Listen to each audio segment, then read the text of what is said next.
You could call it a breakout performance for Old Dominion sophomore Dmitri Batten. He scored a career-high 25 points yesterday in ODU's loss to Northeastern, a performance that many thought would come a lot sooner than midway through his sophomore season. Last year, Batten had his best game against East Carolina. He scored 18. This year, his best game came yesterday. He made shots like this, which kept the Monarchs in the game, helping add to his 25 points. His best game also came under Coach Corrigan, who Batten says he likes playing for.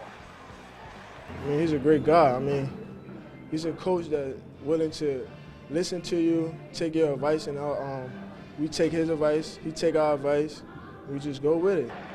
We embrace the fans very much. We want them to keep coming out to the games. We like the support and everything.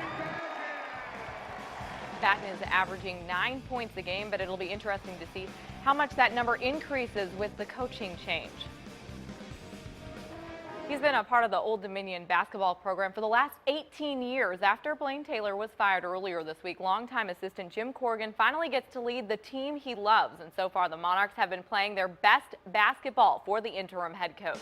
You could call it a test drive for Coach Corrigan, who knows maybe if the team plays like they have been the last 2 games, he could get seriously considered for this job. Athletic director Dr. Wood Seelig wouldn't elaborate on much earlier in the week about firing head coach Blaine Taylor. However, he did say later on during a radio show interview that there was, quote, one incident that triggered the departure of Coach Taylor. After yesterday's loss, Coach Corrigan said it's been an emotional week.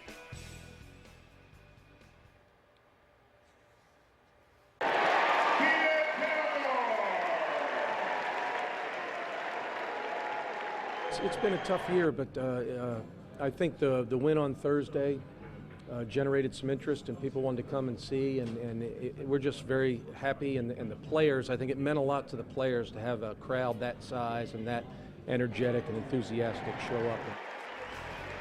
Now, Coach Corrigan played basketball at Duke. He's been called the best assistant in the CAA. He was also rated one of the top assistants in the country last season. Now, the most common time for college basketball coaching changes is right around the Final Four. So if Old Dominion decides not to keep Corrigan, athletic director Dr. Wood Seelig would most certainly have his hands full in Atlanta during the Final Four. Look what Shaka Smart has done. He had never been a head coach until he took over at VCU, and he's a rising young coach who's had a lot of success, including a Final Four appearance. Smart was an assistant at Florida and Clemson. And what about one of his assistants? His associate head coach Mike Rhodes was named the Old Dominion Athletic Conference Coach of the Year when he was at Randolph-Macon. And I also talked to a couple of assistants in the Big Ten who are interested in the Old Dominion job. Meanwhile,